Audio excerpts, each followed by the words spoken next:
Unidentified flying objects, alien visitors, secret government cover-ups, or blurry footage, misunderstood physics, and a very imaginative species. Tonight we're diving into UAPs.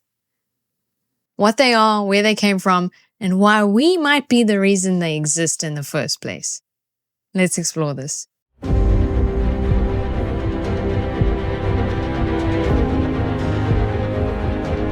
Hello there, welcome back to Star Stuff, where we're all pretty much LL Cool J.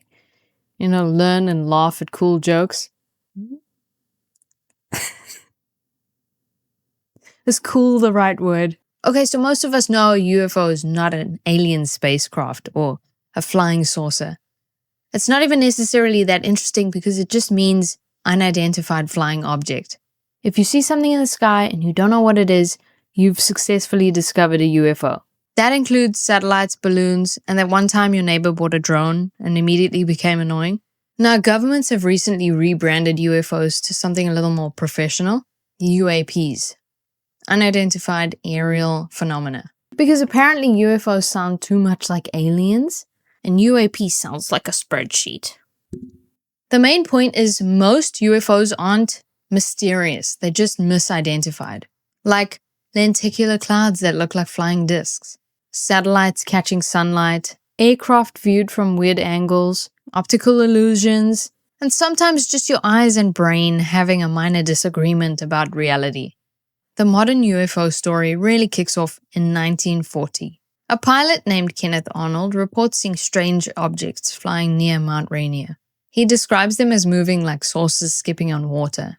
The media hears that and goes, "Oh, brilliant, flying saucers, that's catchy, print it." And just like that, a cultural phenomenon is born. Then, just weeks later, Roswell, a mysterious crash in New Mexico. Initial reports say, flying disc. Then the military says, actually, it's a weather balloon. And the public says, oh yes, definitely not an alien cover-up explanation. But people often forget this is happening at the start of the Cold War. Governments are developing top-secret aircraft, surveillance technology, high-altitude balloons, and the public doesn't know any of this. So when something weird happens in the sky, they don't think it's a classified military project. They think aliens. Okay, fine. Let's talk about aliens. Alien. What? Because here's something uncomfortable to think about. You know the aliens we imagine? We invented them. The big eyes, the small green or gray bodies, the oversized heads. It's storytelling, not biology. So movies like E.T., Alien, Independence Day, they entertained us while simultaneously defining what aliens look like, how they behave or move, whether they want to hug us or harvest us. Let's be honest, the aliens we know evolved in a writer's room, not so much in space. And once those images took hold, every blurry sighting or strange light in the sky suddenly had a face. Okay, relax. We'll talk about Area 51. Gosh. The most famous, we're definitely hiding something, location on Earth. Here's what we know. It's a military base in Nevada. South Africans, you want me to say Nevada? Hey? It's been used to test some of the most advanced aircraft ever built. U-2 spy planes, stealth bombers, experimental flight tech. Now imagine this. In the 1950s, you're standing in the desert at night, and overhead, you see a sleek, silent, unfamiliar object moving in ways you've never seen before.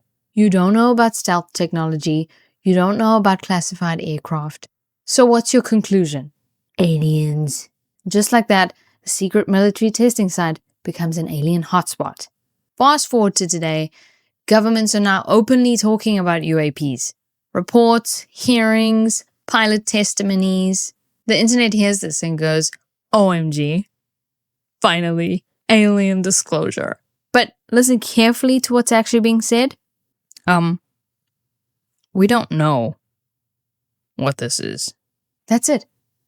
Not, we have confirmed extraterrestrial visitors, or they're here and they want to speak to management. Just, we don't currently have enough data. And there are very grounded reasons for that concern. Unknown objects in controlled airspace, potential foreign technology, and sensor limitations or misinterpretations. So unidentified is doing a lot of the heavy lifting here. Now let's have some fun, because UFOs aren't just about science. They're about imagination. Okay, so we have alien abductions, ancient aliens building the pyramids, interdimensional visitors, and crop circles as cosmic doodles. Look, these are fascinating ideas. They're creative and entertaining and make for great late-night conversations. But when we ask where's the evidence, things get very quiet.